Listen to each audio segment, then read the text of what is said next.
What's good, Chieftains? This is Trevor, and you're watching Horrible Decisions, and today I'm going to be talking about Halo Infinite since I'm one of the lucky dudes who got invited to the flight. So in the background there's going to be some uncut gameplay since I just want to get the video out as soon as possible since, we've been absent for a minute.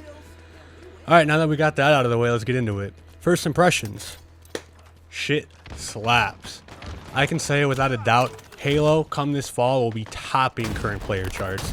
This is exactly what a AAA arena shooter should feel like, and I can't wait for it not to be only bot matches on a single map.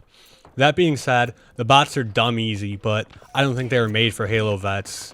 They are more so made for people new to Halo. However, on the difficulty they're on, they seem to be set for people new to shooters in general.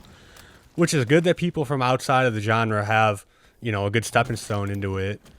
I just wish there was something more fun, because obviously all us people in the flight are Halo vets. Ain't no noob's gonna be on that.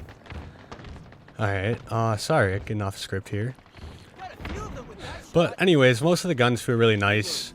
I really like how the assault rifle feels good at more than just point blank ranges like it did in 2 and 3. And you don't need to go find a battle rifle or other gun to strive here. You can just go with the base loadout, kill shit. The sidekick feels really good and is reliable. And as the name implies, it's a really good sidekick, to bust out in the middle of a gunfight. Whereas the Magnum of old, it was its own powerhouse, but it wasn't the best for a quick finish. I do still wish the Magnum was here though, since it's such an iconic weapon. But the sidearm does its job as a sidearm.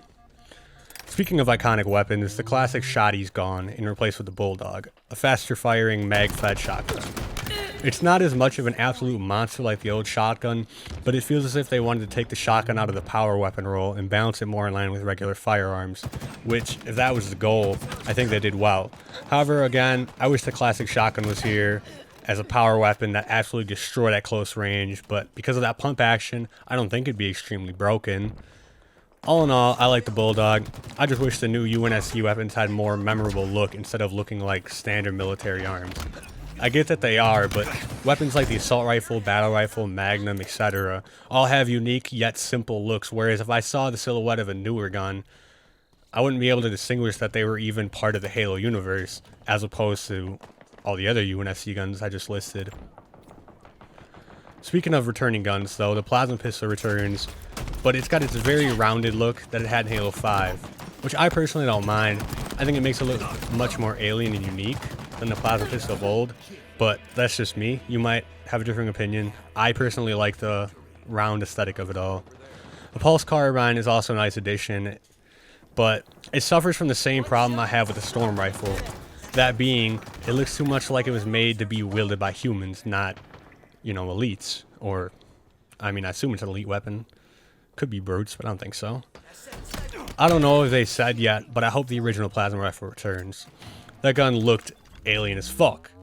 Like, it'd be uncomfortable for us to hold. Plus, it's my favorite looking weapon in all Halo due to just how simple and weird it was. So I might be a little biased there. But I'm really glad 343 has realized Halo is a much simpler looking game and got rid of this overly complex designs that they had in 4 and 5. I think they did a really good job of putting their own flair on it by drawing inspiration from Reach, which had the most similar art direction with the grungy look to everything. Obviously, before 343 ran way too far with that, but I think they hit it right on the nose this time. And how everything looks really realistic while still feeling Halo, which I felt it was lacking in 4 and 5 designs. Just did not feel Halo, it just felt like some futuristic military shooter. And that goes for the maps, the weapons, and armor. Like, I'm really looking forward to see what else this game has in store, especially the campaign. Now, in the flight, I've only faced a handful of bugs, but I'm going to put them here so if 343 watches this, or whatever else, they're aware and can hopefully fix them. So, I had one game, actually 2 now, after writing the script and shit, where all the sounds sounded like distant and echoed, as if there was nothing near me. Like my gun firing sounded distant too. Everything was just echoey. It was really weird. First time I restarted my game and it fixed it. And the second time, I just stopped playing because I wanted to come record this video. I also had a problem where it wasn't loading my Spartan in game and instead made me a default one, as well as my weapon coatings went back to default.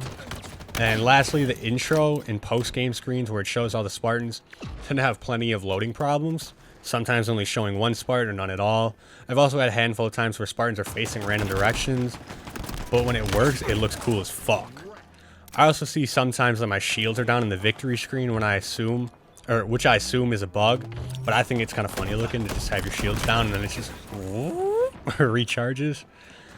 I've also had some infinite load screens, pun hardcore intended there, like just black screen for hours. The stream that's playing right now is the second one, because the first one I had I played one game and then the second time I loaded up, I was just black screen for like 2 straight minutes. So, last thing I'm going to say is the battle pass is like, it's really hidden in the menus. You have to go all the way to store and then it's like the little thing in the corner. And it's really annoying to go in and check your progress and it doesn't like to load quick. It's still in beta, so I get it. But I think it should just have its own nod in the main menu. But maybe that's just because I've been spoiled by other games that have that. All in all, it's an amazing game, and I can't wait for the full release later this fall. Are you looking forward to Halo Infinite? Or, have you been able to play the flight as well? Leave a comment below and let me know your thoughts on it. If you liked the video, please leave a like. And for more random content about games, music, and future podcast episodes, make sure to subscribe. Until next time, Spartans.